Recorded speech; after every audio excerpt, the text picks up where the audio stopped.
that marriage brings, all the gifts of marriage. But there is a gift, an often overlooked gift of marriage that I want to talk about today, and quite possibly it is the greatest gift of marriage.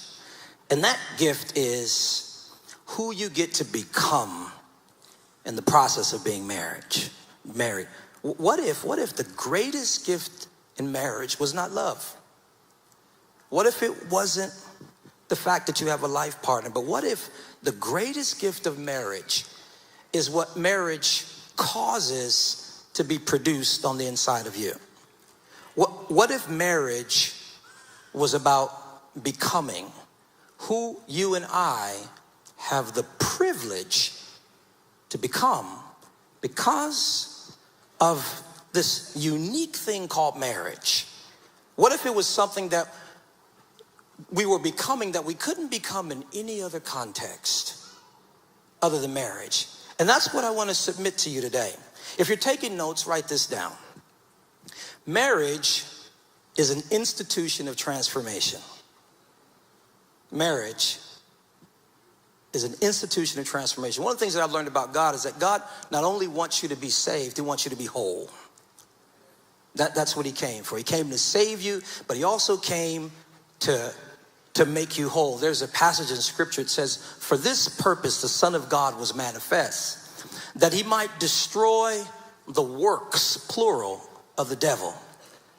And that's kind of heavy, because what does it mean to destroy the works, plural, of the devil? I can see if he said to destroy the work of the devil, the sin, that makes sense. But the works, what he means by works is works have to do with the residual impact of sin. So we get saved and our soul is good. We accept Jesus Christ. We're going to heaven. We're good to go. But there's still damage. The way we see things, the way we engage, how we trust people, or oftentimes how we cannot trust. And so God not only wants us to be saved, but he wants us to be everything that he created us to be. And one of the things that God uses to develop us, to grow us, is this wonderful thing called marriage. Are you tracking with me?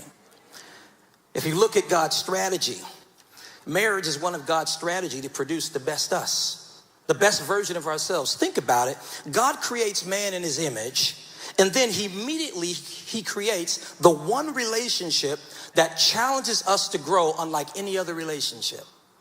There's no relationship on the planet that demands growth quite like marriage. If you're taking notes, write this down. You can't have a strong marriage without a strong you. You can't have a strong marriage without a strong you. You can't have a whole marriage without a whole you. A healthy marriage requires a healthy you. It all boils down to what I like to call the you factor. The you factor is a critical factor in marriage. And here's the good news. A God-ordained marriage is designed to produce a strong you. So how does this development take place? Let's talk about it. If you look at Proverbs 17:17, there is a truth hidden right there in that text that I believe shows us how God uses marriage, the marriage relationship, to produce a version of ourselves that we would not be able to get to otherwise. Let's get to it. It says, a friend loves at all times, and a brother is born for adversity. And so you're looking at that right now and you're saying, Torre, I don't see anything at all about marriage in this text. Well, let me break down some of these words for you so it will help you out. When it says that word that was translated friend, when it says a friend loves at all times, it's not talking about a close friend. It's talking about an associate, someone that you are loosely acquainted with, right?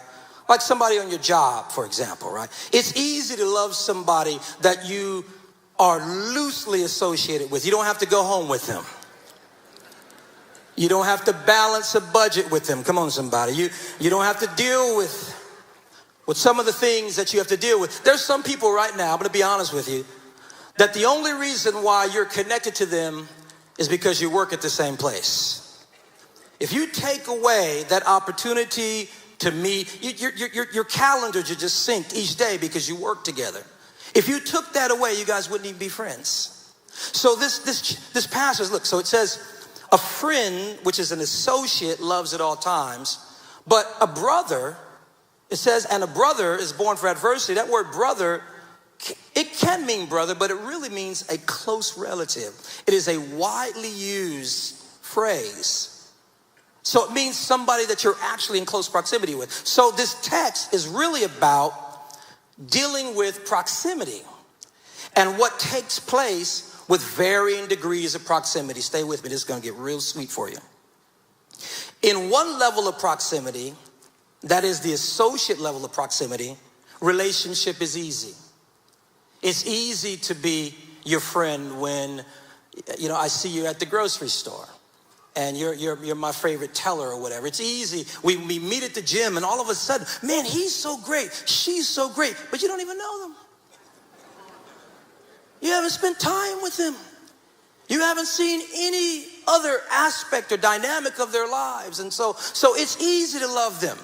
And that word love doesn't mean like deep love. It's not that type of love. It means like. So it's easy to like someone that you are loosely associated with. It says, but a brother or this close relative, it says, is born for adversity.